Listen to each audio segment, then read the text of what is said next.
Welcome to my channel! Hello everyone!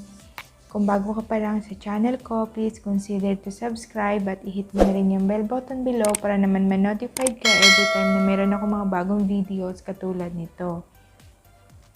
Our video for today, ang ipapakita na ko naman sa inyo kung paano natin gawin ay ang easy shell crochet stitch. So, nandun pa rin tayo sa different type of shell stitches. In this project, a chain must be multiplied by 4 plus 2.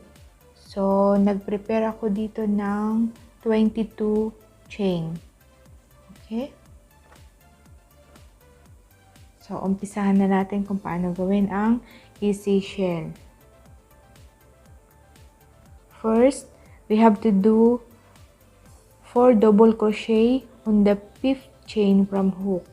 So from here 1 2 3 4 5, 4 double crochet on the 5th chain from hook. So 1 2 3 and 4 double crochet in the same stitch. Okay, and then skip the next 3 chain. So 1 2 3 on the next chain, 4 double crochet again. So hanggang ulitin lang natin hanggang doon sa katapusan ng row, until end of the row. Okay, first double crochet,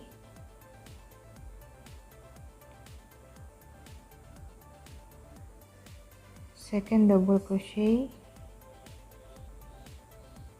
third double crochet, and fourth double crochet.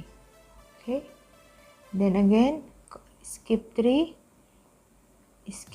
chain, 1 2 3 on the next chain here. Okay, yarn over, double crochet again, first, second, third,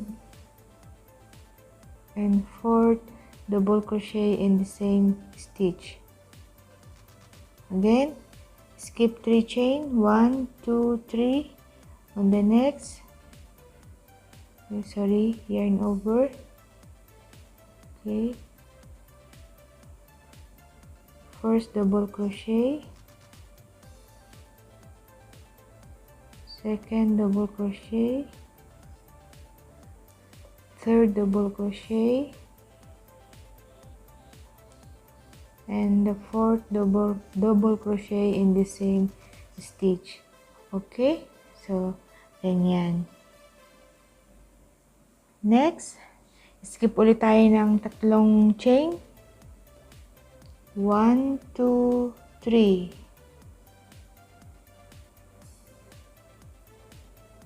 So 1 2 and 3, and to end up the row, 2 double crochet in the last stitch, the last chain. Okay, 1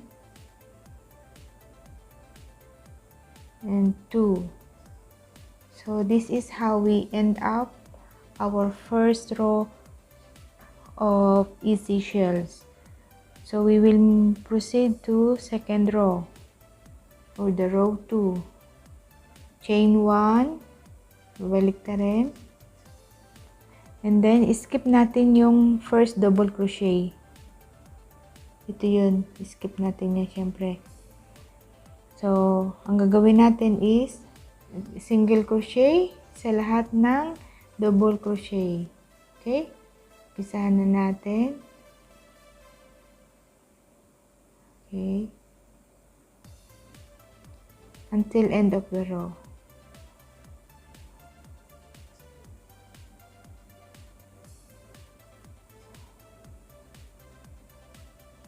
Okay, and this one, the last double crochet, and the last. This is how it look like after the second row of single crochet. So we will proceed to the third row, or the row 3. Chain 3, 1, 2 and 3, baliktarin, and then 1 double crochet in first stitch. So dito yung first stitch na yan, dito 1 double crochet here,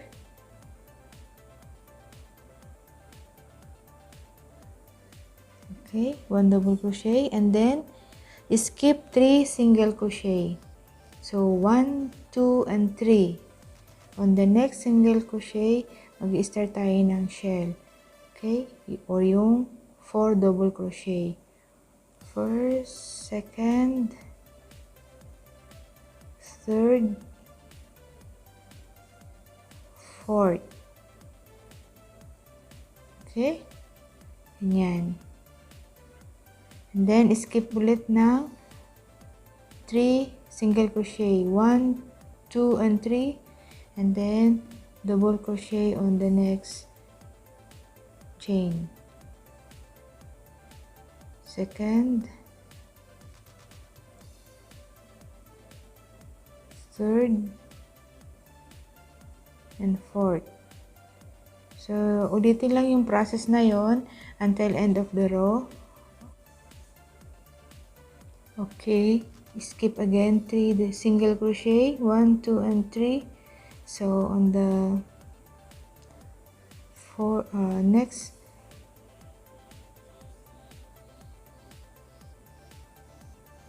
second double crochet,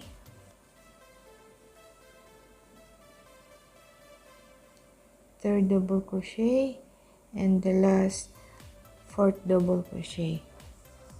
Okay, so after natin nito, ang natitira na lang is 2 single crochet, right? This one, 1 and 2.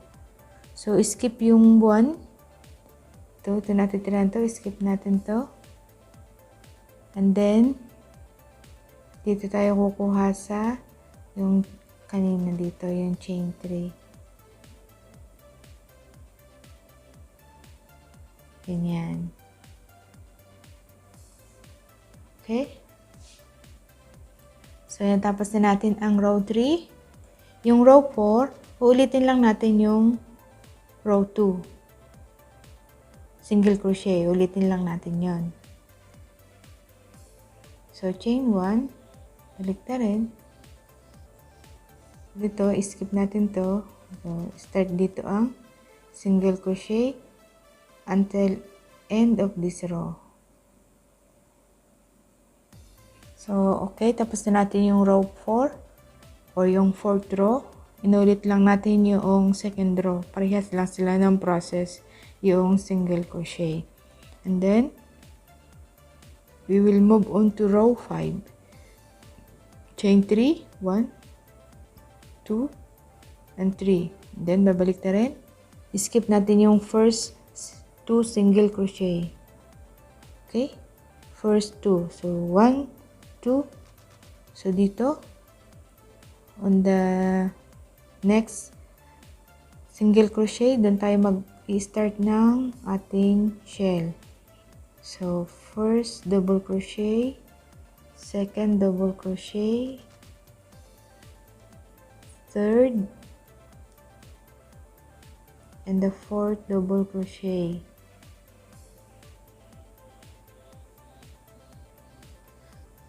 Yan. Last, nasa last shell na tayo. Yan, natapos na natin yan. And then, skip 3 single crochet. 1, 2, 3. So, on the last single crochet here, okay, 1, 2, 3, skip the 3, and on the last, here, doon tayo double crochet ng dalawa. 2 double crochet.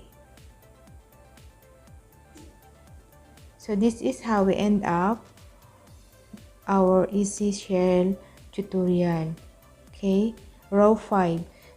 Ulitin ko lang, ito yung ating chain foundation, and then the first row, the shell stitch, ito. Second row is single crochet.